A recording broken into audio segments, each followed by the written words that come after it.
So this is the car on a bench video 3. So things are progressing. I have decided to include the DC to DC converter just so it completes the IMA side of the system.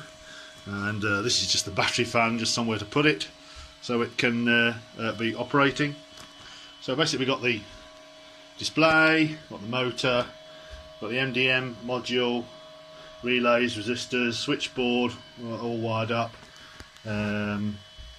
Little BCM interceptor there to intercept data going to the display if I want to change that. UK ECM. Got the it's powered up now, as you can see. So we've got the obdiic&c operating. Now there's actually only one IMA code left now to sort out, and that's the fact that there's no commutation sensors attached. So I need to sort that out. And I've had a look around my garage and I can't bloody find a set anywhere. So it looks like my commutation sensors are all in store 100 miles away. So I'll have to get some sent over and make something just temporary in the meantime. It may just be a case of pulling to ground or pulling to positive 5 volts, can't remember. Anyway, just to get it happy so that there are no, so there's only one IMA error left to sort out. I did have a problem with the imac&c modified MCM, because what I'd done unfortunately is I'd wired up one of the wires from the ECM to the MCM incorrectly, and I'd put 12 volts into the into a 5 volt input, but luckily it's probably only fried my little circuit board which lives inside the MCM, the imac&c PCB.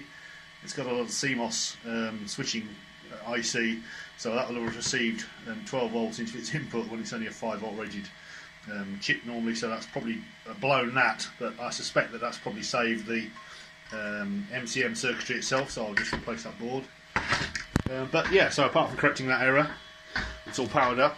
I've also got a little plastic cover over my BCM fooler so I don't rest my hand on it when it's all live.